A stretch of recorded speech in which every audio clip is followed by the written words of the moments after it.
Another outgrowth of the learning laboratory schools that we've seen is a real increased level of high-quality professional dialogue that's taking place in the building. You hear teachers in informal and formal settings really planning together, discussing their lessons, having incredible professional dialogue. Not only are they having this dialogue with their peers on their grade level, but they're engaging in this professional conversation with the other people in the building supporting the music learning leadership teams. They're engaging in conversations with their integrated arts coordinators, with their administrators, as well as the music teachers in the building.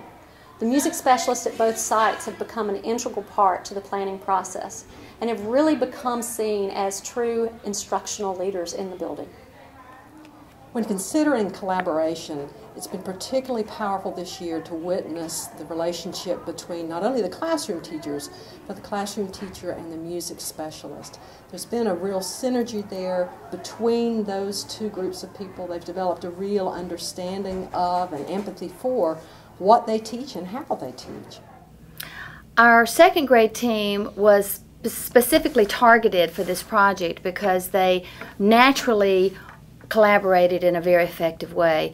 Last year was our first year for full implementation, and they decided amongst themselves as a grade level to look at different arts areas and pull together their own strengths and each take an arts area to do their integration and share with the other team members, and completely collaborated on how they were going to implement in their own grade level. So it was a natural fit for a group of teachers who are already working at that high level of effectiveness to be a part of working with this team and this project. It has been an effort because music was not their area of expertise. As a matter of fact, it was not a comfort zone for them at all. But they were the ones who said, yes, let's do this because this is not our strength and we'd like to grow, which means it's a natural fit as well because they wanted to be learners. This is a natural part of the project. And so they selected the math because it was the weak area for this group of students, and it was also a target for our system and a target for our school in our school improvement plan. Then we had to pull in the music teacher, who was also a tremendous part of this project, and work together very effectively thanks to our administration, who provided a significant amount of planning time for them to work on deciding what they were going to do. First half of the year we met every week for 30 minutes, and so we were able to kind of get a really good foundation for our fractions unit. But then we decided that it was a little scattered. We had a hard time regrouping each time that we met. So we were given release time and gotten subs, and we had half days that we sat together and we went through our standards, the music standards, lesson by lesson, and planned out how we could teach the music concepts and the math concepts together. That was, working with the music teacher was wonderful. That was a huge piece for us because that's not something that typically in your workday gets to happen. So for us having the time and to be able to collaborate with him, he was able to share things that we didn't even know he could do or was doing. And with that information, we could work together, and it was so much easier to cross over. When they approached second grade to work with the consortium, we were all pretty nervous. I think we all felt, and I know me especially, that music was the area that we had the least amount of knowledge in, and the technical terms and the vocabulary. And I really feel like I've learned a lot as I've created the lessons and made the PowerPoint presentations and the Smartboard lessons. I've learned tons about music that I would never probably have done on my own.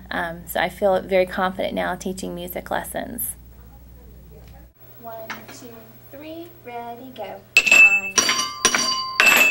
Did they play your song perfect? Yes, they did. Choose someone to tell us what fraction are high notes. Fraction of high. 2/4 are the high notes. What fraction are the low notes?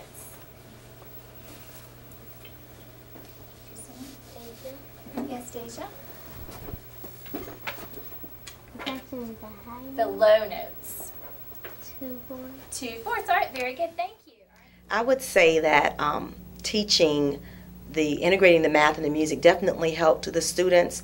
It helped them become more motivated to learn because we use musical instruments. They were mostly, they made themselves, and sometimes we use body percussion. But it also kept them focused. They were real excited about it. It was nice of the kids to be able to see how math was used in music, and sometimes the kids didn't even realize, this is math. They were just so excited about the music, it didn't even dawn on them that this was math work. Do I find this type of integration as a music teacher helpful? Well, I find it very helpful for music as well as the classroom teachers.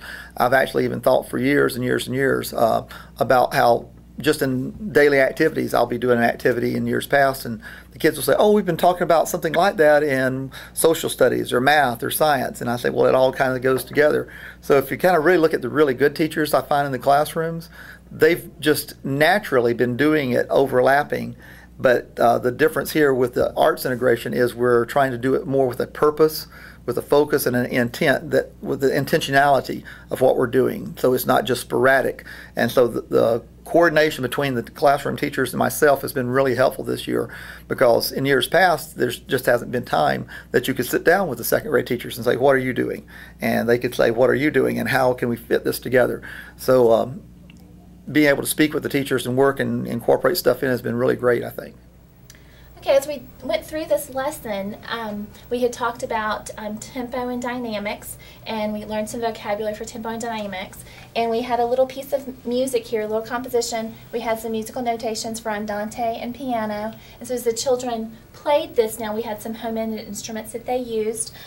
They played these notes used in andante and piano. Then once we finished, they came up with 2 groups of 8 is 16, and 8 plus 8 is 16. We did a couple of those examples, and then the children had their opportunity. They created their own sets. These little notes are cloned, and so they can drag the notes down to create their 5 groups of 3 right here, and then they wrote the repeated addition number sentence with our answer.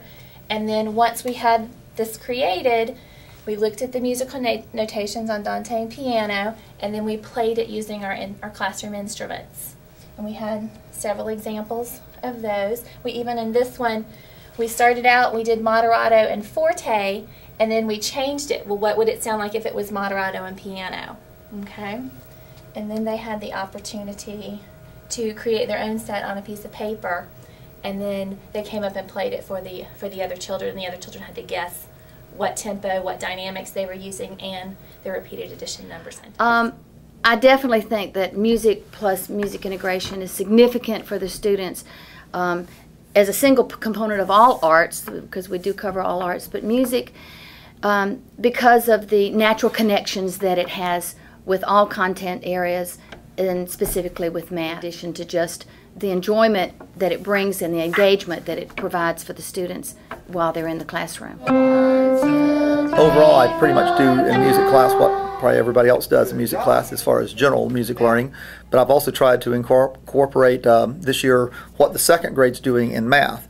In math, when they're talking about fractions, I try to incorporate fractions in the music lessons also when we're talking about the names of the notes, quarter notes, half notes, whole notes, and how does that translate into rhythms and beats. This one says you can only put 4 groups, so this is going to be divided into 4 beats. That whole note fills up the whole 4 beats. How many whole notes are there? 1. There's only 1 whole note. Everybody clap your hand 1 time. Keep your hand together and count to 4. 1, 2, 3, 4. That's that 1 whole note. That 1 sound fills up the whole measure. Do it 1 more time. Ready, go. 1, 2, 3, 4. Now, if I split that up and we put the halves up there, how many times are you going to clap this time? 2. You're going to clap 8 times? 2. I only see 2 notes. You only clap for every time you see a note, so there's 2. All right, that's okay to have a wrong answer. You got to take a shot at it. So you're going to clap 2 times, but you got to count to 2 for that one. You got to count to 2 for that one. Try it. Ready, go. Also, we've been talking about graphing in math classes, and so I've incorporated that into my music lessons, talking about pitches, how the pitches go up and down, and how when you write the notes down on a music staff, it's like graphing in math class. And so it's a graph of the notes going up and down, higher and lower. And the other part I've incorporated in is multiplication. When they're doing multiplication, we're talking about beats and how many beats per measure, how many beats in the total staff or in the total song, and how does that relate to meter. In addition to continuous improvement in teacher quality, we look at continuous improvement in students and student achievement. We look at that based on their academic improvements, their social improvements, as well as artistic improvements.